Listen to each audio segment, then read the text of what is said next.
As the rowers guided the boat towards the southern side of the backwaters, Srimati Elias Vollekka, pointing to the river, told the children, "That is the Vembanada Kayal, the longest lake in the country and the largest lake in Kerala.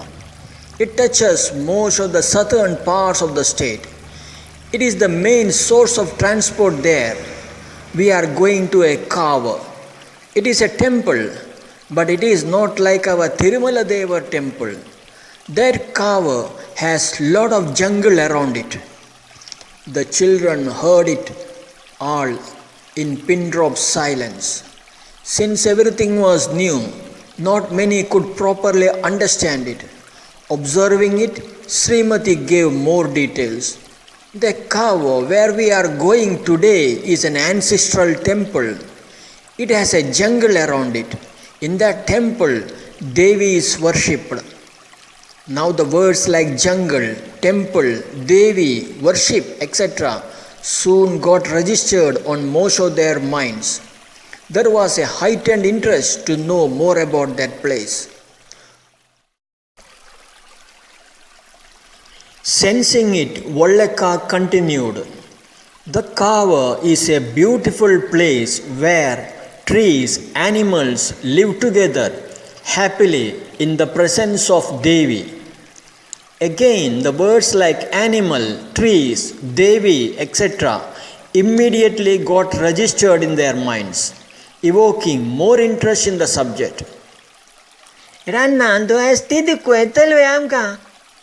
"Can we see an elephant in the jungle?" asked Sudhakar, who seemed to be eager to see wild elephants in its natural habitat, not fully realizing the behavioral differences between a trained elephant with a mahout standing nearby and the wild one. "You may see it, with some luck," cautioned Vollekka. All the children were excited to hear that. Naveen, so far only carefully listening all the discussion, suddenly had a question in his mind. Recalling what was explained by Sundaresh in the morning on the way to the boat jetty, he asked, "Isn't it Kochi Palliyara Kava Bhagavati temple also a kava?" Intensely looking at the boy, Vollekka replied, "Oh yes." "Then why there is no jungle around that kava?" Naveen had a point to make as he looked at Sundaresh with raised eyebrows and a squirm on his lips. But Vollekka, already a seasoned teacher handling hundreds of primary students, knew how to take care of such questions. Thinking for a while, she agreed with a smile. "It is true, now there is no forest around Kochi Palliyara Kava temple. It might have been destroyed over a period of time," she replied. The good teacher in her also wanted to use that opportunity to make the boy also to think about another aspect of the temple in Kochi. "But didn't you observe a campus on the backside of the temple?" Vollekka threw a question back at Naveen. "Campus behind the temple? No." The reply from Naveen was immediate, but had the element of great surprise in it. He was sure in the morning his elder brother Sundaresh had neither shown nor told about anything like that while coming to the boat jetty. As if waiting for a confirmation, he turned towards Sundaresh. Suddenly there was a heightened interest in Sundaresh on hearing about something that he never knew. "That campus behind the temple even now looks like a jungle." Vollekka started the explanation. "It was also a part of the Devi temple. It belonged to the king of Kochi. There is still a small rest house in that campus where after darshan of the deity in the temple, the king used to take rest." Vollekka gave a little background of the campus the children have not observed in the morning. "That place is called Aritta Valicha Kovilagam. It means a palace where inheritor king of the Kochi kingdom was coronated by pouring rice on his head by the priest of the Devi temple. It is a ceremony to remind him that he is only an obedient servant of Pathekka Devi. It is again a reminder to him that the kingdom with all its wealth belonged only to Devi. It is a reminder that the king is only a trustee, that is, guardian of that wealth of the kingdom. Neither he nor his family members can enjoy it or take away. The king was devoted to Devi and he had bhakti in Devi, so he never misused that property that belonged to Devi. Vallekka's explanation was revealing, but she was not ready to stop it without explaining the later developments. After India got independence in 1947 from the British, it ended the rule of the kings. In their place, people elected their representatives by voting. Most of them had no bhakti in Devi. Nay, they made fun of Devi. Vallekka told the development that took place since 1947.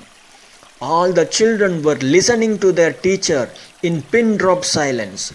Suddenly, turning sober, Vallekka continued, "Ancient kings were servants of Devi.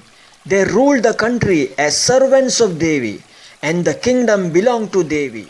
But after independence, this has changed. The elected people's representatives have no bhakti in Devi. They believe that they are owners of the country and its public property. They think that they can do anything, rob, steal, or make use of it for their personal use, etc.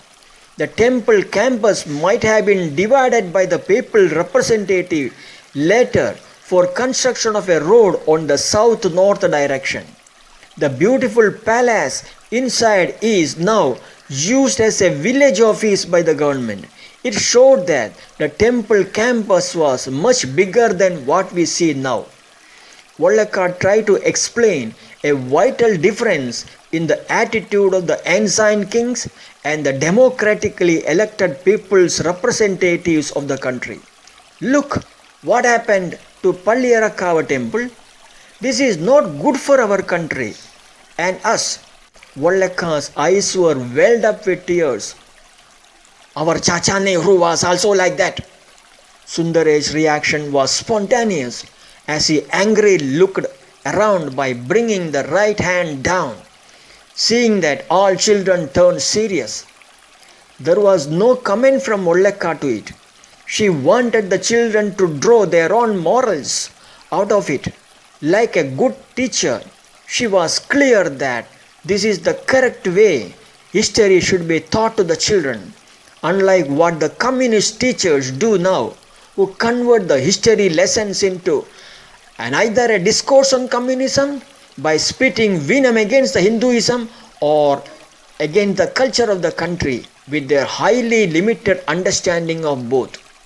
Naveen was happy on getting an answer for his doubt, but for Sundaresh, it was a new information that he wanted to internalize and explain to others in future. For him, it was a wonderful lesson that there was a lot of difference between seeing and observing things. While returning home in the evening, all the children decided to closely observe the Aritu Vadicha Kovilagam, the palace and the mini jungle just behind their Pathekka Bhagavati temple.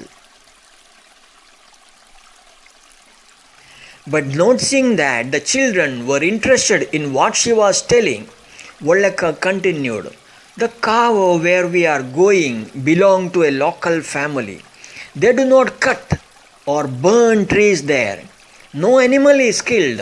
Rainwater is never wasted. It always gets stored in the huge natural ponds like we do in our wells, ponds and Kulamandapam in Tirumala Deva temple. Because trees are never cut or burnt, they only grow bigger and bigger, making the whole area very cool. It might rain there any time. Oleka made a brief halt so that the new information given get sunk into the young minds. Soon, picking up from where she left, she continued. Because trees are never cut or burned, lot of insects, birds, flies, bees, reptiles, animals, etc. live happily on it or around it. There in the cover, each tree is safe home for hundreds of them, providing shelter from rain and sun. Because they have a safe shelter and lot of food to eat and water to drink, they all live there happily. Seeing such a happy coexistence, the nature also showers its blessings in the form of sunshine, rains, etc., in the right quantity, at the right time, in the right season. Parasparam bhavayanda sreya paramavapsatha. Quoting from the 3rd chapter of Bhagavad Gita, the great lover of Gita, Oleka explained the cycle of mutual interdependence of all living and non-living things for their own welfare and happiness while living on this earth. With that, the good teacher in her kept a long silence. Then the kuntam ge parmantul ru kami katru pana mun sangtai. That is why we should not cut trees or kill animals in our campus. Jayanti was quick to internalize the moral of the teaching. All children nodded their heads in total agreement. Vallaka, keen to explain one more aspect of the water cycle to the children, continued, when the rain falls on the huge trees with its huge canopy, each of that drop get collected and diverted to the ground in a smooth way. There in the ground, there in the jungle, the huge mass of dried leaves and twigs again absorb it like a sponge. This ensures that the water does not get a chance to run away from the place where it has fallen. Then it has only one way to go deep into the earth and get stored there. Thus, the earth under the trees always have a huge quantity of water stored permanently. The plants can always make use of it, and the nearby wells and ponds always get benefit of it. There is never a shortage of water in those areas. Amge parmando parlele palle kayame lasu pana.